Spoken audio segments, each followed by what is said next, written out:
Probably the biggest question we get about syndication is how do you share the time on the boat? And with syndications that I've seen, there seems to be a lot of different methods for how people do that, but a very common one seems to be that they effectively do what I would call rolling weeks. So if there was 4 owners in the boat, each owner gets the boat for a week and then it rolls on to the next person. The way we view that, we see that as very problematic. The first one being that you're only ever going to be able to get access to the boat for a maximum of a week at a time. The other problem is that for 3 out of 4 weeks you can't get access to the boat.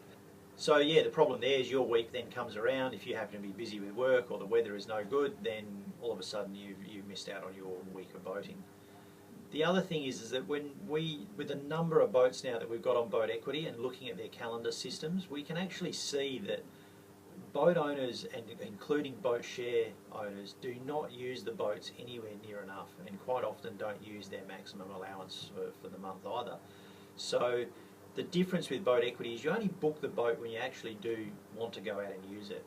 The advantage for all of the syndicate in doing that is that effectively the boat's available all the time. The calendar is open and available, and the owners only log in and book the days that are actually going to use the boat. So it gives everybody a lot more uptime, a lot more flexibility as to when they use the boat. The way that the Boat Equity calendar system works is that it's done on a monthly cycle where each day of the month has a points value associated with it depending on the demand for that particular day.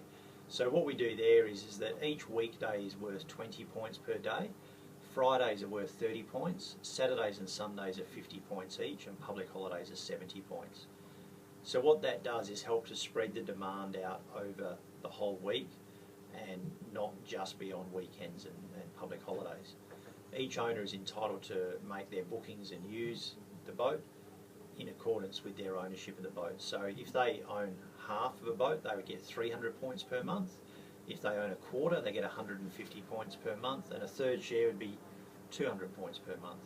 So it's a system that works very, very well. A really interesting thing about Boat Equity is that even though that's your allowance for the month, you can actually still go over that allowance. And what we do there is that we have a dollar value that's associated with the points, and for every point you go over your allowance for the month, that corresponds to a dollar value that actually goes back into the syndicate account. It doesn't come to us, it goes back into the syndicate bank account to cater for extra maintenance and service on the boat. That's a really important thing. One of the things we do find in private syndicates that have a sort of a lack of a structure, sometimes there'll be one owner that just tends to sort of take advantage of that, and they use the boat way more than any of the other parties, and what we find is that starts to build resentment that owner is effectively creating more wear and tear and more service required on the boat without any additional cost to them. So the Boat Equity system really helps you to resolve all of that in a system that just, with a lot more uptime and a lot more feeling of ownership.